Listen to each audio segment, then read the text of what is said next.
For this week's Archive Hour. As well as being Britain's best-known agony aunt, Claire Rayner trained as a nurse after the Second World War. And as she well knows, hospitals are evolving into ever more technological institutions. But does this mean that nurses are losing their battle to delineated hands-on nursing care? Well, Claire Rayner presents The Battle of the Nurses.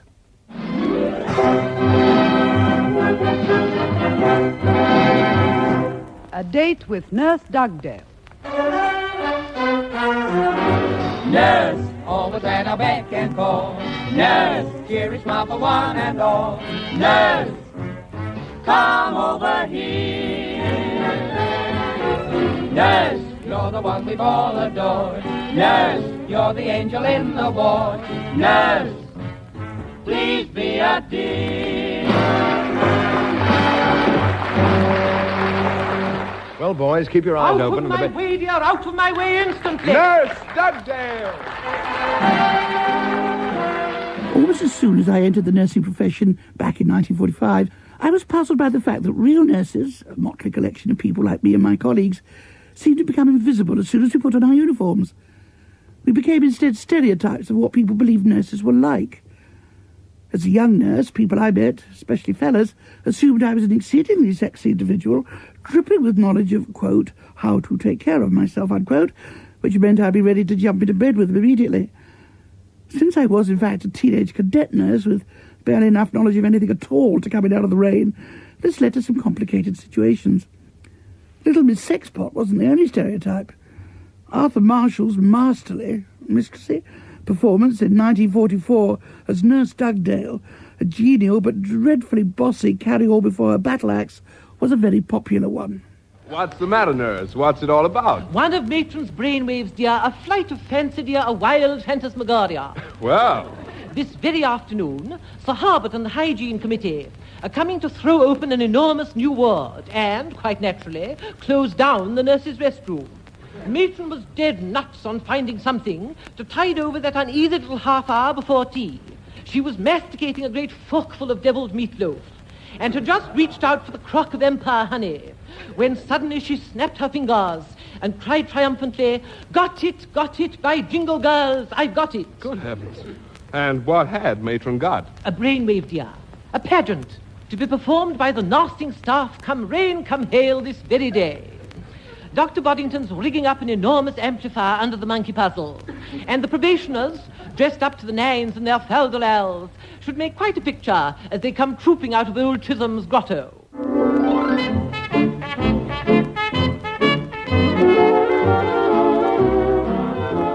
But at least Nurse Dugdale was a caring soul and had her patients' welfare at heart, even if she did plan to make them sit through ghastly entertainments, of which I must warn you there is more to come. An earlier nurse stereotype was enough to make a sick person's blood run cold. Mrs. Gamp, Mrs. Sarah Gamp. The same, sir. The Hackney Cabriolet is waiting. This way, ma'am. She was a fat old woman, this Mrs. Gamp, with a husky voice and a moist eye which she had a remarkable power of turning up and only showing the white off. She wore a rusty black gown, rather the worse for snuff, and a shawl and bonnet to correspond. Her face, the nose in particular, was somewhat red and swollen, and it was difficult to enjoy her society without being conscious of a smell of spirits. Like most persons who have attained eminence in their profession, she took to hers very kindly, and went to a lying in or a laying out with equal zest and relish. Charles Dickens used exaggeration to great effect, we all know, but in the matter of nursing care of the sick and dying in his times, he didn't need to elaborate very much. There were plenty of Sarah Gamps about. Her sidekick, Mrs. Betsy Prigg, was just such another as Sarah. And how are we this time? We looks charming. We looks a deal charminger than we are then. We got out of bed backwards, I think, for we're as cross as two sticks. He wouldn't have been washed if he'd had his own way. She put the soap in my mouth. Well, couldn't you keep it shut then? Yes. Who do you think's to wash one feature and miss another and wear one's eyes out with all manner of fine work of that description for £0.50 a day? Oh, dear me. There. That's the way he's been conducting himself ever since I got him out of bed. Instead of being grateful. Here's your coat. Here, come on. Come on. Oh. Arm up, arm up. I don't think that's right. I feel as if I was in someone else's clothes. I'm all over one side. There's a bottle in my pocket. Oh, deuce take the man if he hasn't been and got my bottle. I made a little cupboard of his coat when I hung it behind the door. Quite forgot it. You'll find an onion or two, Betsy, and a little tea and sugar in his other pocket, my dear, if you'll be good enough to take them out. Of course, caring for the sick isn't the only function of the nurse. The very word comes from the same Latin root as to nourish, and originally was used only for women who fed, nursed babies, particularly wet nurses. Now, Shakespeare gave us another stereotype for this sort of nurse, but at least there was love and concern in amongst her chatter and her tiresome repetitions. Juliet! Now, who called? Your mother! Madam, I'm here. What is your will? This is the matter. Nurse, give leave a while. We must talk in secret. Nurse, come back again. I have remembered me. Thou's hear our counsel. Thou knowest my daughter's of a pretty age. Faith, I can tell her age unto an hour. She's not 14. I'll lay 14 in my teeth, and yet to my teen be as spoke I have but 4. She's not 14. How long is it now till Lammastide? A fortnight and odd days. Even a rod of all days in the year, come Lammas Eve at night, shall she be 14. Susan and she, God rest all Christian souls, were of an age. Well, Susan is with God. She was too good for me. But as I said, on Lammas Eve at night shall she be 14. That shall she marry. I remember it well. 'Tis since the earthquake now, 11 years. And she was weaned. I never shall forget it of all days of the year, upon that day. That's why, Nurse Dugdale, it's so important to have plenty of comedy.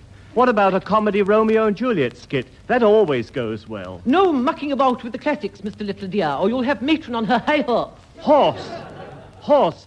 That's given me an idea. Why don't we have a comedy animal? Let's try something new. What about an elephant? Oh, Dougie, yes, it would be so dreadfully funny. Oh, I'm glad you approve, Nurse Parkinson. Yes. Now, wouldn't you like to be in it? Literally, I mean. What about playing the front leg? Oh, I should simply love it. So much for the front part, then. Now then, what about the back legs? We've got to get somebody pretty broad in the beam. And look, there's a very person over there. She'd be absolutely right for it. Mr. Emile Little Dear, mind what you're saying. That is Matron. Feudal, that's what this place is. Feudal. I could choke. I'm studying nuclear physics, the thing of the future. I've got an examination to pass, and I'm delayed because a survival from the surgical Stone Age called a matron is going to walk through here. I could spit, I could scream. Now, there's an interesting term. Matron. If ever a single word brings a nursing stereotype to mind, it's this one. Broad in the beam? Wasn't that the description of Nurse Dugdale's matron? Indeed it was, and I'll come back to that aspect of matronhood later. But in the meantime, here's a quiz-type question for you to come back to later in the programme. What happened to Matron in 1966? And while you cogitate on that, ask yourself this. Where did Matron come from in the first place? There are those who see her origins deep in history, when monasteries and convents were the nearest there were to hospitals, and in the few convents that offered such care, because it was mostly the monasteries who did it, of course nuns were called sister, and the boss nun was mother superior, hence matron. Now, the label may have come to us down that route, but the function of the job was clearly laid down by one remarkable woman. At Florence Nightingale's house, London, to Diana Prussia, 1890. When I am no longer even a memory, just a name, I hope my voice may perpetuate the great work of my life. God bless my dear old comrades of Balaclava and bring them safe to shore. Florence Nightingale. That lady launched the nursing stereotype of all time. She's Florence Nightingale, the gentle lady of the lamp, who was so loved by the common soldiers whom she tended in Scutari Hospital during the Crimean War that they kissed her shadow as she glided by. She was sweetness personified, mild and pious, and altogether a perfect female who sacrificed her life for poor sick soldiers and later poor sick civilians. Well, up to a point. She was, in fact, an aristocratic woman, so nervous and highly strung that she must have twanged like a harp. For years she battled to find a vocation in life, while at the same time hobnobbing with the top people of her era, on the most friendly of terms with powerful politicians, and not at all averse to using her friends quite brutally to serve her own purposes. It was a sort of luck that made her the queen nurse of all time, and one of the most lasting of great icons.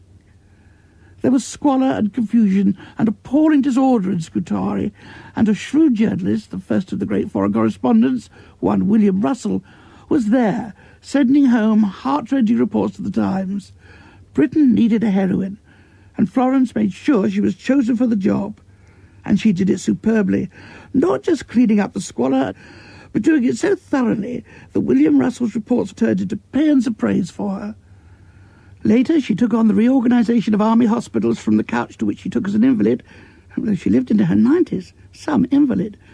And after that, wasting none of her time, she reorganised everything she could get her hands on, including the way British hospitals were run and British nurses were recruited, trained and employed. She wrote copiously, everything from massive reports and analysis to polemics and books, never stopping, and all, of course, in laborious longhand.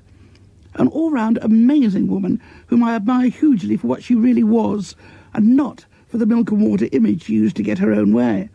Oh, and she knew how to charm people all right. My own knowledge of Florence Nightingale gives me an unforgettable picture of a wise and affectionate elder friend, most profuse and untiring in kindnesses, and never harsh, nor exacting, nor unapproachable, nor in the faintest degree tyrannous. I first remember her clearly about 1874. I was then 11 years old, and she was 54. In our family, she was always an affectionate friend, always an easer of troubles, never a difficulty, and always a help. I remember asking one of my aunts what was the most noticeable thing about Flo's youthful appearance, and she answered earnestly, the willowy grace of her figure. Miss Nightingale was well over 80 when I became a member of her household in South Street. My first impression of her is still quite clear in my mind. I saw a gentle old lady with very bright blue eyes, fine features, pink cheeks, and soft white hair covered with a flat cap of Buckingham lace, which tied under her chin. Her expression was remarkably serene, and she greeted me kindly in a deep, clear voice. At that time, Miss Nightingale had given up all public work. She never left her beautiful upstairs room, but on sunny days she used to go out on the balcony, and immediately flocks of pigeons would come to be fed, taking the corn from her hands and perching on her shoulders. I felt at once a great longing to serve her, as I think everyone did who came in contact with her. Miss Nightingale had many visits from old friends and members of her own family, and occasionally from some distinguished personage who wished to pay his respects. It was in the spring of 1898 that Lord Kelvin and the Galton family, who were connected with Florence Nightingale, introduced me to her. That is to say, after they had spoken to her about me, she very kindly invited me to tea. And I found her sitting in her lovely small house of Park Lane. Considering that she was an invalid and had many physical difficulties, it was remarkable how well she looked and what an impression of health and strength she made on all who came in contact with her at this period of her life. I've heard it said that she was brusque and overbearing, but on each occasion that I went to see her, I found a charming host, ready to listen and to discuss, even with a young man like I was. Perhaps it was the fact that she could not get up and wore clothes that were personal to her rather than fashionable, as well as the prestige she had that gave one the impression of royalty. That same year I had the honor of dining with Queen Victoria, whom I had met too on other occasions, and it was remarkable how the two most prominent women of the 19th century, though so different in every way, both impressed one with great dignity combined with extraordinary simplicity and patience. That was the Aga Khan, and it's nice to know that name-dropping isn't just a modern habit. I wish I could be as comfortable about the persistence of battle axes. Now then, nurse, what have you got in your programme? Well, dear, the first half opens with a parade of the nurses of all nations. Twice round the calceolarias and in at the surgery door to a rousing snatch from Susa. Then matron, bless her, accompanied by Dr. Boddington on his pedal organ, is going to give us the Kashmiri love song. And after that there's a tableau, The Discovery of Radium, with probationer Musprat as Greer Garson. I have a confession to make here. I was a bit of a dug-down myself, and as much as I got involved in putting on Christmas concerts at my training school, the Royal Northern Hospital in London, they were little later than Dugdale, who flourished during World War II. I started as a cadet in 46, way under the recommended age, but I lied like Ananias, and they were short-staffed, so they believed me. I started my training proper in 1951, and for me it was a great time. I worked all the hours there were, had hardly a penny in my pocket, and was blissfully happy. There was always drama and interest on the wards, and off-duty there was a warmth and friendliness amongst us all that made every difficulty surmountable. Our main complaint was that people still insisted on seeing us for what we weren't, that Angels of Mercy label. And some of my more rambunctious friends broke every rule they could and behaved very outrageously just to prove they were no angels. And they got away with it. But my set had a much easier time than the ones that had gone before us and worked during the war. This is the BBC Home Service. Here is the news. The desperate battle on the Northern Front continues. The British Expeditionary Force has withdrawn intact towards the coast. Bombers of the Royal Air Force continue to give our troops all the support in their power. This evening, a formation of fighters shot down 22 enemy aircraft without loss to themselves. Listeners to the 6 o'clock news heard Miss Florence Horsburgh, Parliamentary Secretary to the Minister of Health, make an urgent appeal to nurses to join the Civil Nursing Reserve.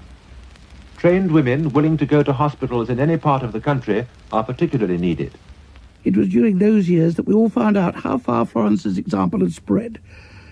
Nursing was now very much the profession of middle and upper class women. Even Abyssinian princesses got involved, as well as more ordinary citizens. Certainly there were no Sari Gamps anywhere. During the crisis weeks of 1939, more than half the hospital staff was transferred to get the base hospitals ready. We had so many mock raids beforehand and preparations for hundreds of casualties, and yet the officials only seem to think of the floor and expect to see it looking like glass.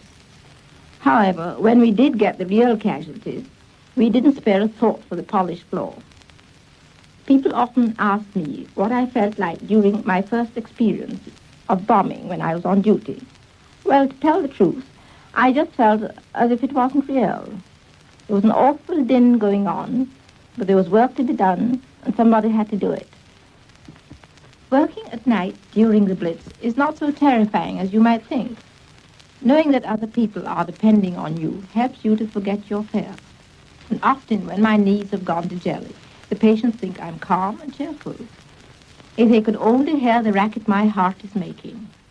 I shall never forget the circumstances under which I left Abyssinia. It was in May 1936.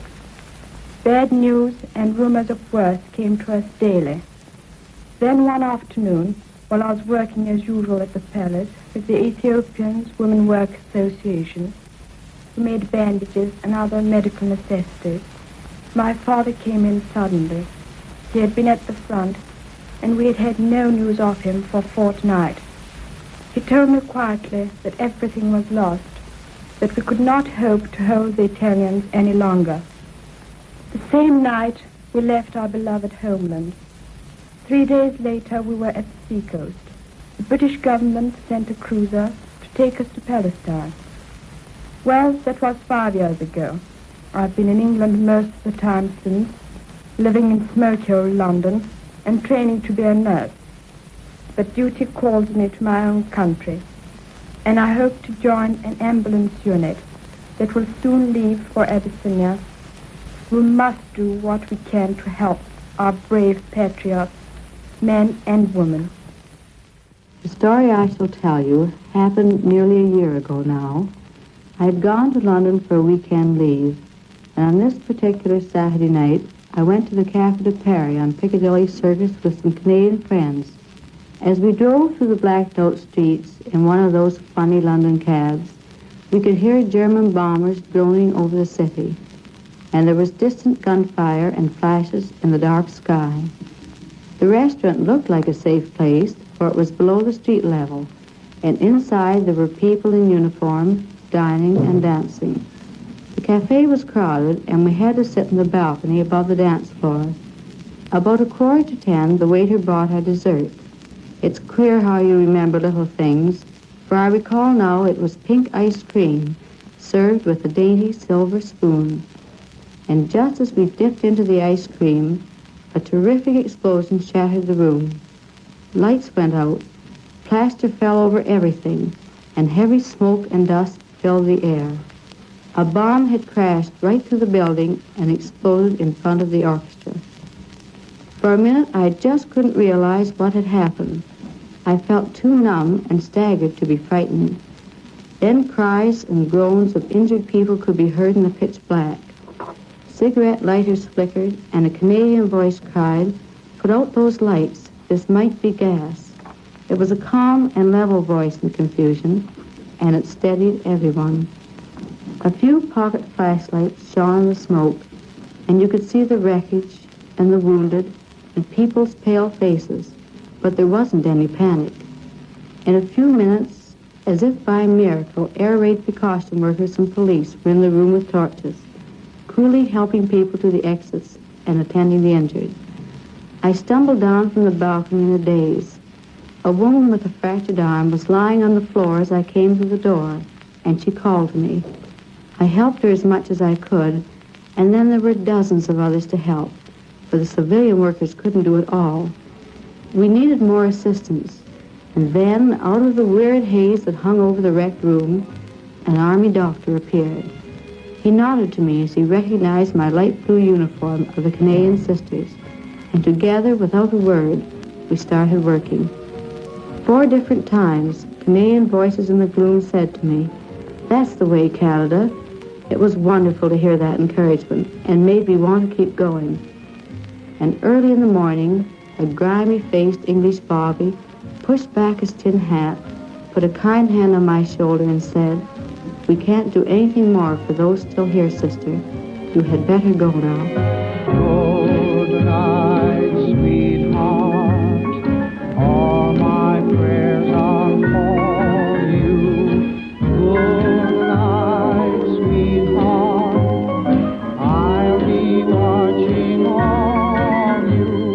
Tears and the parting may make us forlorn, but with the dawn, a new day is born. So The story that ran round London like wildfire was that Al Bowley, the star of the Café de Paris, and a huge radio and recording star too, who outsold Sinatra and Crosby in Britain, was killed in that raid.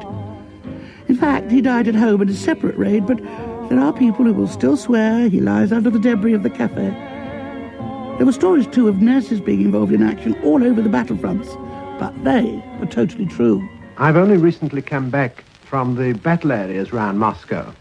We drove there in what the Russians called frontline cars, very battered vehicles they were. In the forward areas, nearly all the hospitals we saw were concealed in forests.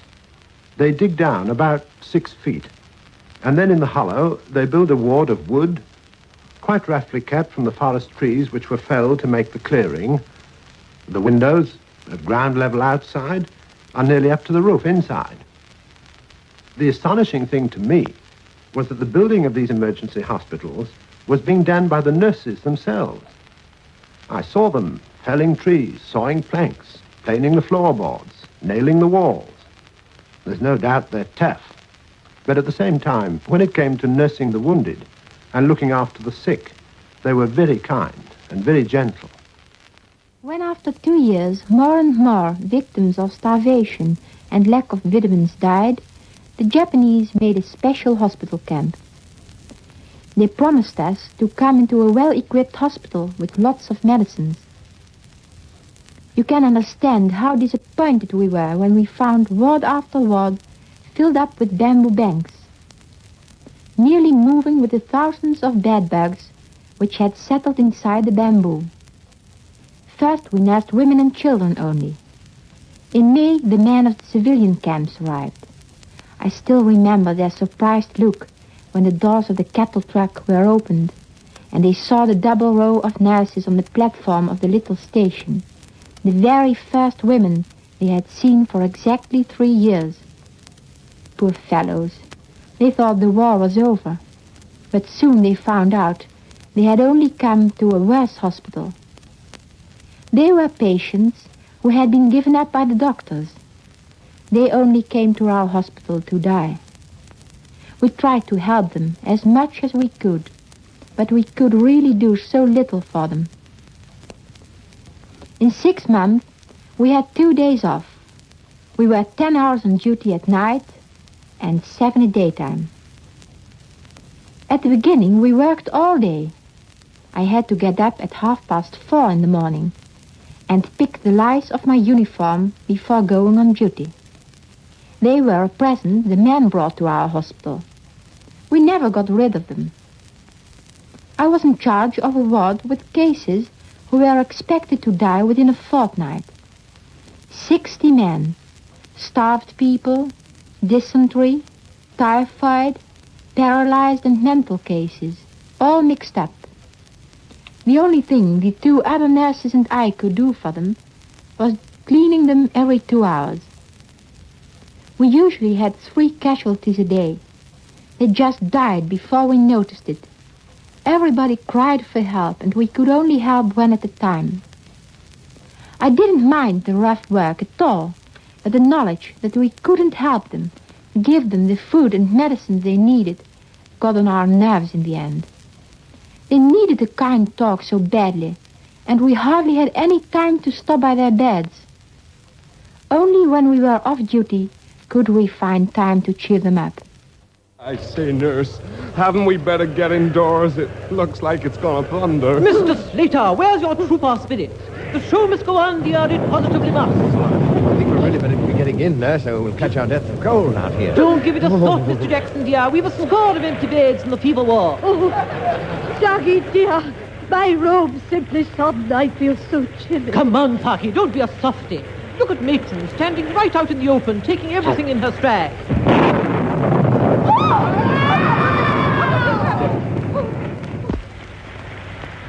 I think we'll have to call the whole thing off, Parky dear. Matron has been struck by lightning. And that will be the last of Dugdale, I swear, though her memory no doubt will linger on, and so will that of another great battle axe. Come along, we must be quick. I'm due at a meeting now. Morning, Mr. York. Morning. Everything all right, I hope? Yes, thank you, Matron. Everything all right, Mr. Bishop? Yes, fine, thanks, Matron. I can feel my hand getting better, sort of knitting. Excellent. Keep up the good work. Right. Morning, Mr. Rickett. Good morning, Matron. Your temperature's behaving very oddly, I see. Perhaps it'll settle down when I get up. Tomorrow, Mr. Stevens said. Good. Nurse Dawson, how dare you burst in like that? It's Matron's round. The great Hattie Jakes, a super actress who made the role of a hospital matron in those Carry On films so splendidly her own that the word matron is now synonymous with her. So much so that when recently a Minister of Health said something about bringing back matrons, the headlines shrieked, "Bring back Hattie!" What an acting achievement. I have to admire it, even though it does little to help us nurses fight the battle of the stereotypes. Oh well, never mind the carry-on nonsense. What was it really like to work in nursing in those post-war years? Caring must have been in my system. I was never what you might call brilliant. So I went to what you might call an ordinary elementary school, where I left at 14 years old. It was a bit hard to find something I wanted at 14, but eventually I did go with a friend to the General Hospital, and we sat outside this door that said matron in big letters, and we expected, this friend and I, the biggest lady was going to come forth, but instead of that, the smallest, kindest looking little lady came out, and I will always thank her, because she didn't laugh at us who were still in the white ankle socks and things. Instead, she spoke to us very nicely and said she would give us a trial on the wards, not nursing, but a trial helping the ward sisters, like with giving out drinks, washing locker tops. I did that from being 15 till being 16 when the National Health Year started, and matron said that we'd done what she wanted and we were able to go into school. And I'll never forget, I'd never left home in my life before, and I can see this big door to this day, and the handle was in the middle, and I've never seen a handle in the middle of a door. It puzzled me. But the door opened, and this tall lady in white starched apron and the cap and black stockings, and she said, "Welcome, nurse." Now, I'd never been called nurse before. Oh, and I will never forget that. And that's really how I started. August 1948, along with a number of others, including 3 males we had, which in those days was very unusual. You got up about 7:30, made your bed, tidied your room, went across to the hospital for your breakfast, and then you went into the classroom for 9 o'clock. And we had a desk, and there was a skeleton and a bed and all the utensils you need for setting up trolleys. We learned all kinds of things about how to make beds and how to look after patients to stop them having bed sores and things like that. You were in school every day except Sunday. You went on to the ward and you just did little jobs like taking the tea round or the breakfast or anything like that, because you felt like a fish out of water. Very strange. And once a week we had to clean our own bedrooms. There were 2 nurses in each bedroom, and we cleaned each other's. If you had got up rather late for breakfast and hadn't stripped your bed before you went, you would come back and find Home Sister had been round and made sure that you had, and there were all your sheets and things draped over your dressing table, so you had great haste to make up your bed. In the nurses' home we had a little library, we could go and borrow the books. Patients did get newspapers, and we couldn't afford them, so when they'd finished with them in the evening, we used to very often get a newspaper from them. Being out in the country, we were limited to doing our own, socialising our own activities. There was a bus past the gate, and we were allowed to go 1 evening a week into town. If we saved our bus tickets, we had 3 shillings a month refunded, which was a big help. After 3 months, you went onto the wards properly. Now, when you got on the ward, all the beds had to be pulled out away from the walls. One had to sweep, one had to do the radiators with the radiator brush, one had to set the dressing trolleys up in the sluice, as it was called.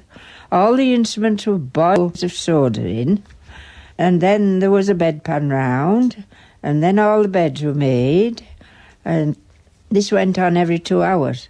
Morning, sister. Those screens are untidy, sister. Oh, I'll take them at once.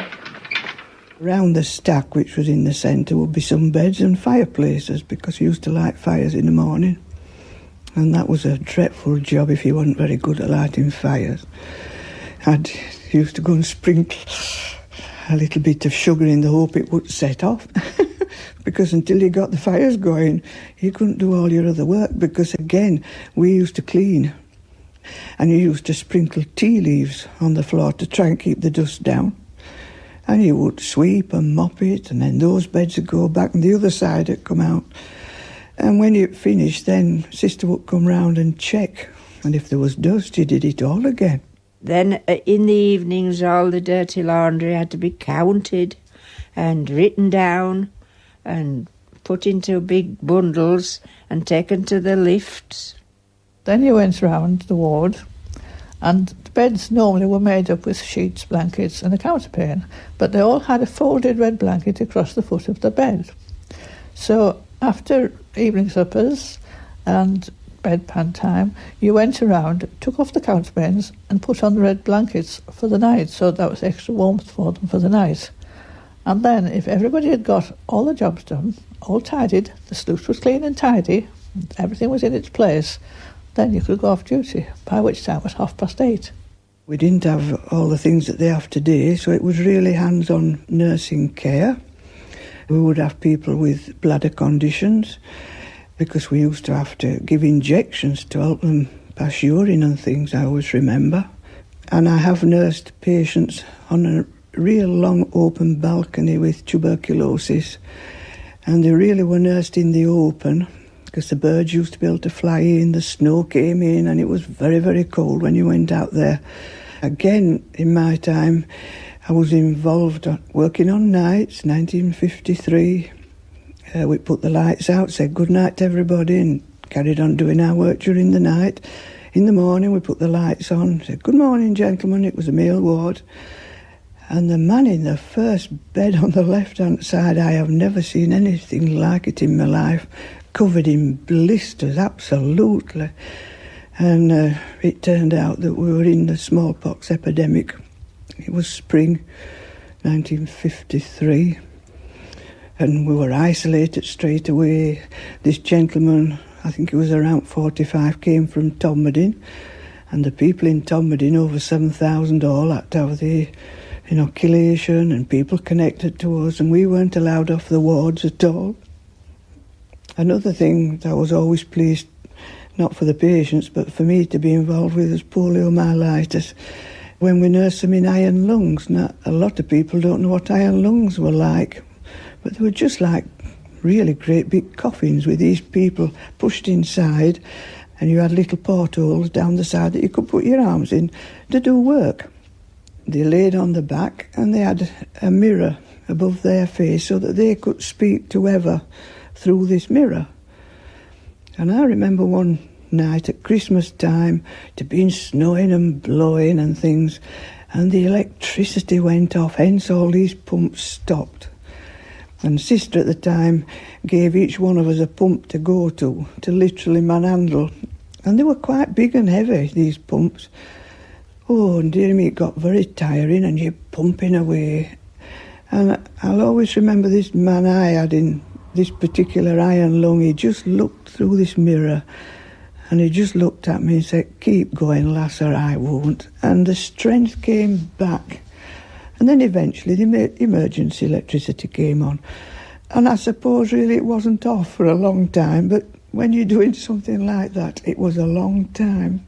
If you had a really poorly patient in the side ward and they were Catholics, we had to send for the priest, and he came and gave them the last rites. Sometimes the relatives came and got them to make the will. When a patient went out or died, the mattress was put in huge sterilisers, and they were nearly all burnt brown with being baked. And when you were a night nurse, you had to write a report of every patient in the ward, what had happened all night. And the day staff all stood around and read it. And the sister, she read it out to them. So they knew what had happened in the night. When the day staff finished, they had to write a report. And then the night staff stood around and listened. But there were only 2 night nurses. Everything had to be just so. Your aprons were starched so well. The black stockings, you didn't have no ladders or anything in, and your shoes had to be polished. Ward sister would check your nails to see that they were all clean and things before you did your work. And your cap hadn't to be really far behind. It had to be quite near over your hair to keep it covered. But this was how we had to be, and this is how we were. You also knew who was what rank by the colour of the stripes of the dress. My sister would be in navy blue, and you would go down like staff nurse, etc., would be in a mauve colour and blue for the nurses. And you would wear collar and cuffs and belt, depending on which year you was in. And they were very, very stiff. There were more nurses with red necks because these collars was really stiff, and you had to go and buy studs like the men used to wear to put through. And when we went out, we had to wear uniform, a storm cap and a gabardine, black gloves and your stockings. Everybody knew that you was, nursing, and you had, I think it was 12 aprons we had, because you might have a mishap.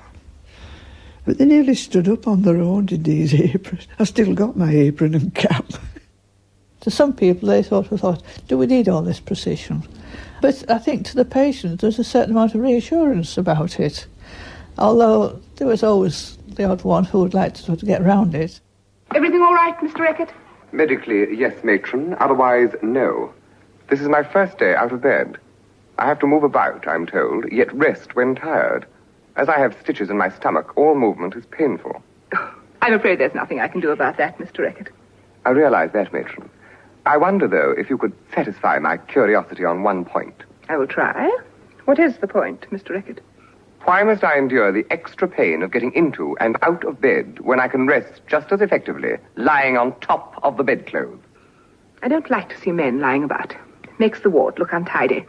And you did find, when you went to put on the red blankets, that you'd usually find a few magazines tucked under. Well, that was for reading after rest time, you see. And then crux of the matter one time came when somebody always had too many under and developed ingrowing toenails.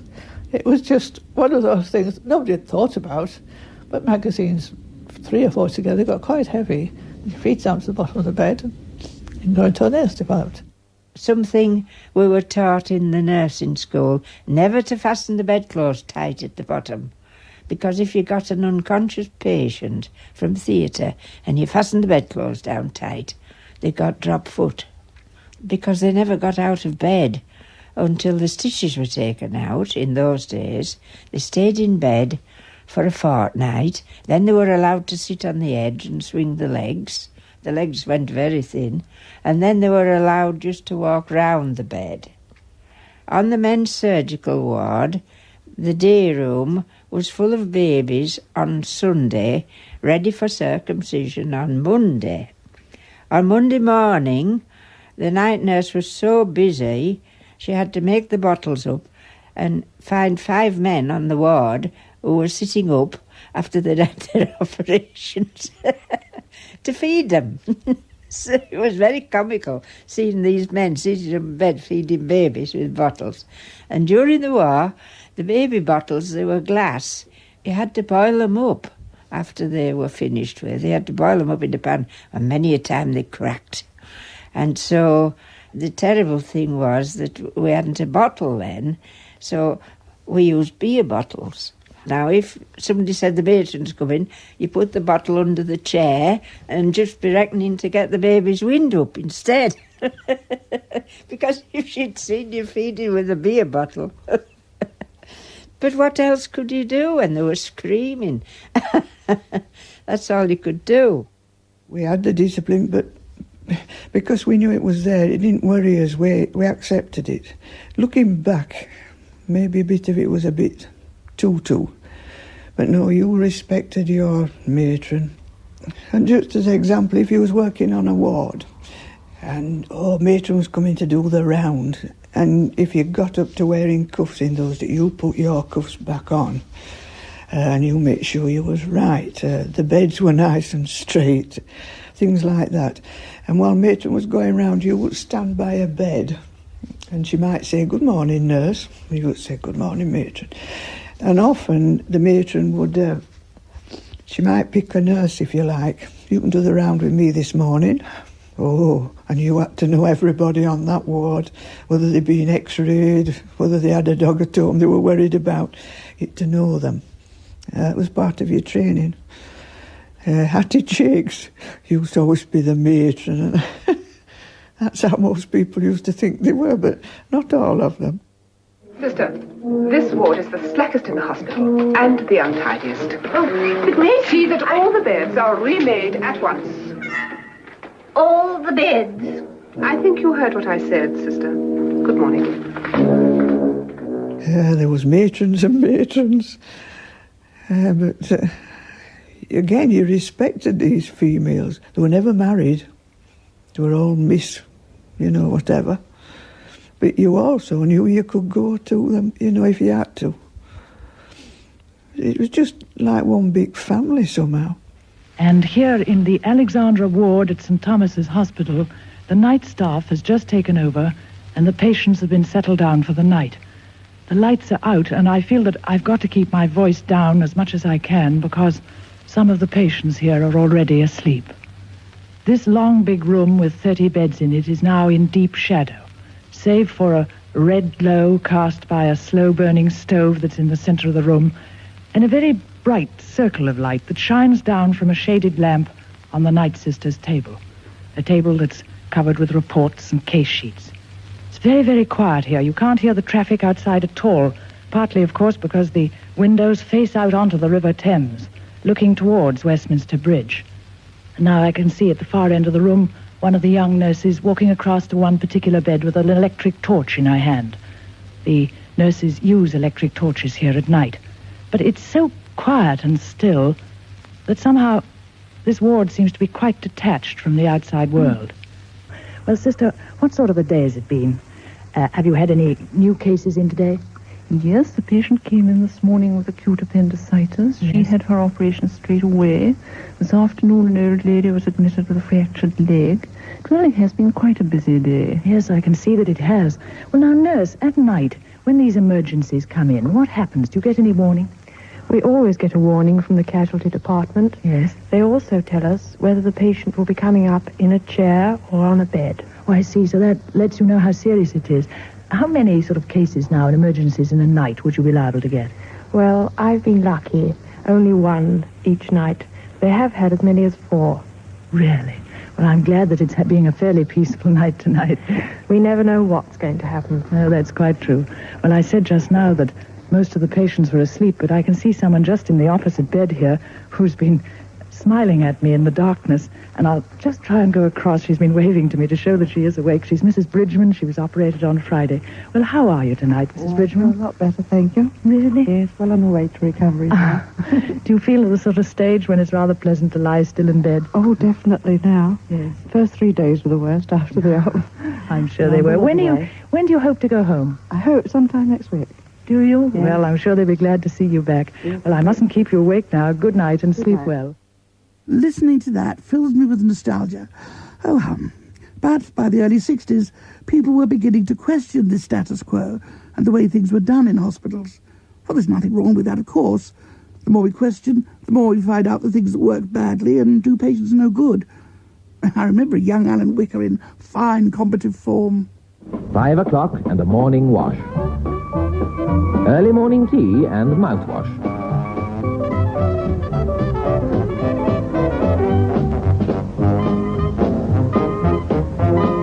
Breakfast comes, and breakfast goes. Then it's injection time. Then getting ready for Sister's morning round. And lunchtime.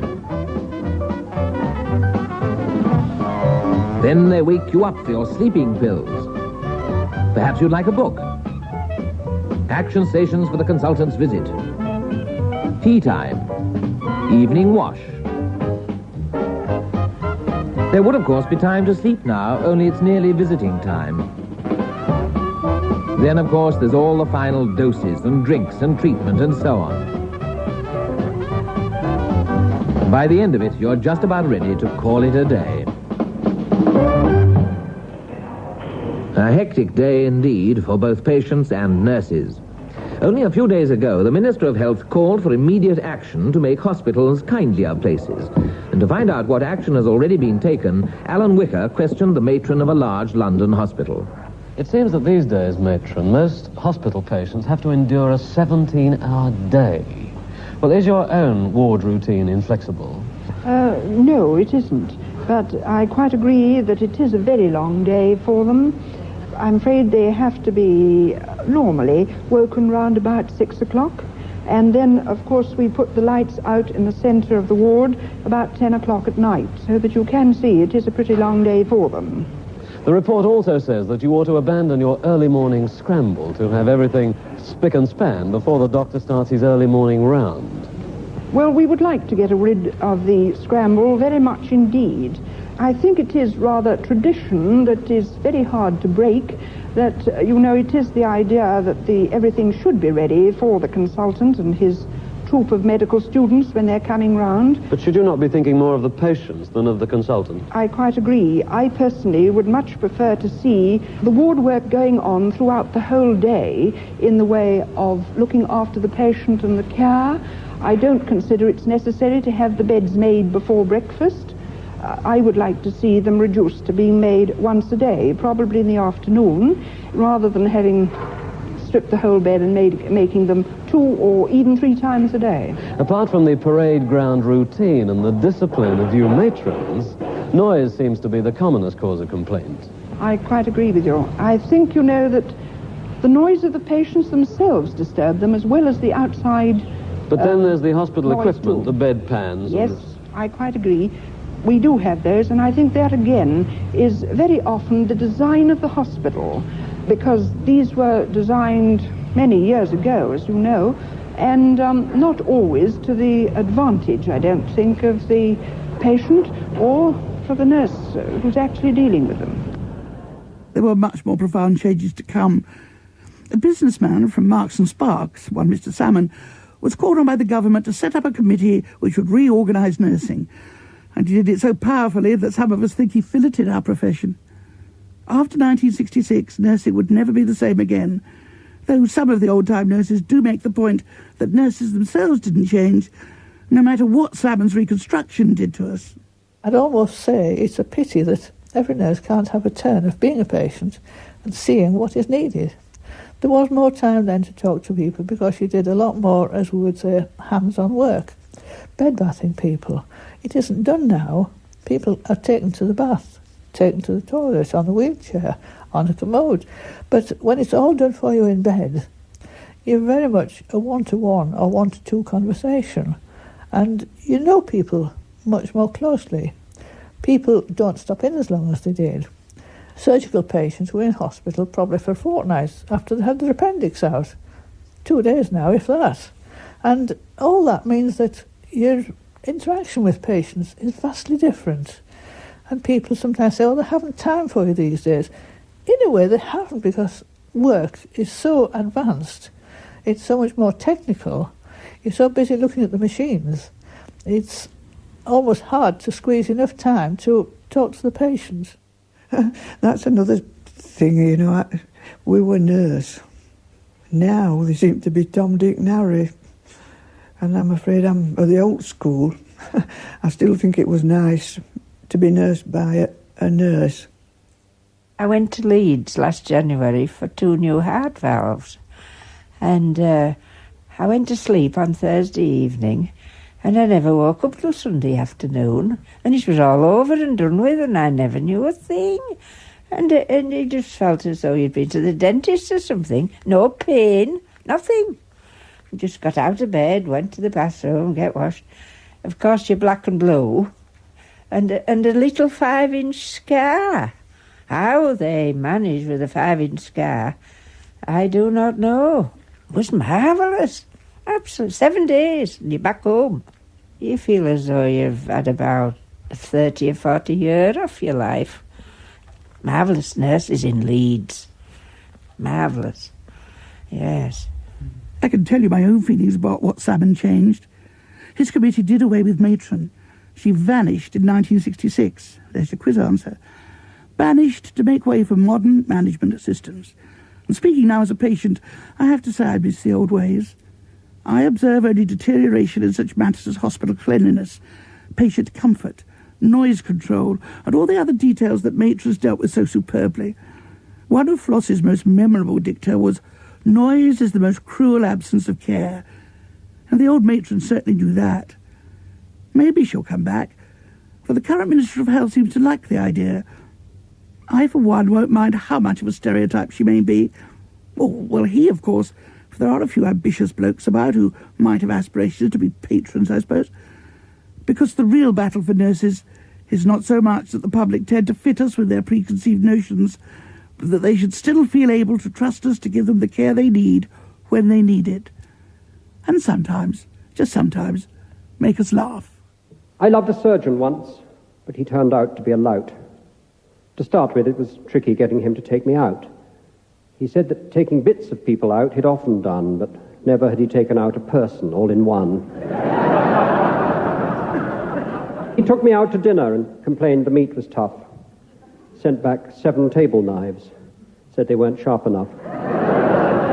I said, "Come back for coffee," and he came, but wasn't keen. He looked all round the bedroom to make sure that it was clean. I lay in bed and waited while I sipped my coffee cup. He came in from the bathroom when he'd finished scrubbing up. No girl expects to see the man she loves in back-to-front pajamas and a pair of rubber gloves.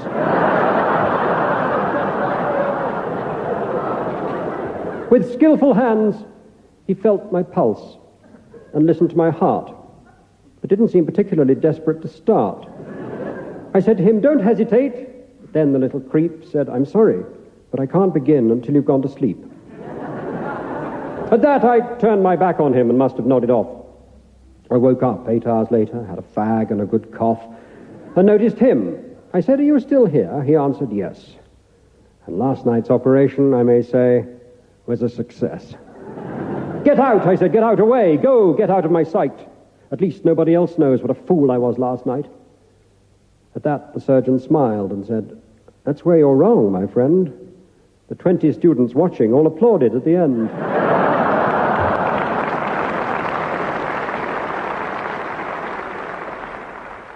The Battle of the Nurses was presented by Claire Rayner, and the producer was John Watkins.